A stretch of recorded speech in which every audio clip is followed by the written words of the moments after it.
আমাদের প্রতি আমাদের উদারত আহ্বান। আসলে ছাত্ররাই তো আন্দোলন 5 আগস্টের যে গণ অভ্যুত্থান এটা কে করেছে? ছাত্র জনতার মাধ্যমে হয়েছে।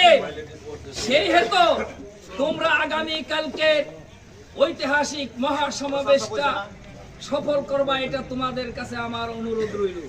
বিশেষ করে আমার পাকুটিয়ার ছাত্র জনতা যারা রয়েছে, তোমাদের কাছে আমি একটা চ্যালেঞ্জ করে কথা বলতে পারি, আমরা কি কখনো তোমাদেরকে অন্যায় পথে নিয়েছি? এই 18 বছরে কোনদিন তোমাদের ক্ষতি হয় এমন কোন কাজে আমি তোমাদেরকে ডেকেছি? আমি অনেক সময় নিজে প্রশাসনের সাথে কথা বলেছি বিভিন্ন ভাবে, কিন্তু আমি কোন ছাত্র জনতাকে গ্রেফতার হইতে দেই নাই। আমি নিজে গ্রেফতার হয়েছি। আমি 70 দিন জেল খেটেছি। আমার অপরাধ কি ছিল? তখন আমার ছেলের বয়স ছিল মাত্র 7 বছর। এই 7 বছরের ছেলে মাদ্রাসায় পড়তো।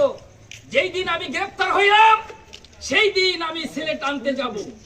আমাকে যখন গ্রেফতার করা হয়, থানায় নিয়ে গেল, আমি শুধু আমার একটাই চিন্তা ছিল, আমার ছেলেটা নিশ্চিত আজকে মারা যাবে, কারণ ওর বয়স 7 দিন। ওই দিন আনার যাওয়ার কথা। ছেলেটা যখন সকালবেলা আমার চেহারা না দেখবে, সকল বাপ মা যাবে আনতে, আমার ছেলেটা নিশ্চয় মারা যাবে। আমার তখন একটি চিন্তাই ছিল, সম্মানিত ইমাম সাহেব, থানার ইমাম সাহেব এশার নামাজে রাত 3টার সময় আমার কাছে গেছে, ভাই কোনো সমস্যা আছে?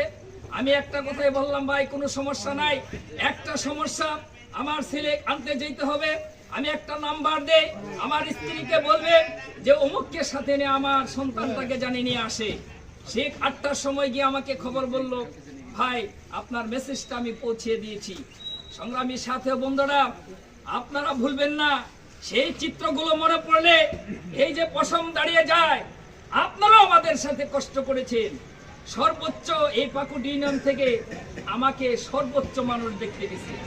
একটা আওয়াজ ছিল জেলখানার মধ্যে, শুধু কাজী সাহেব বললে আর কিছু বলা লাগে না।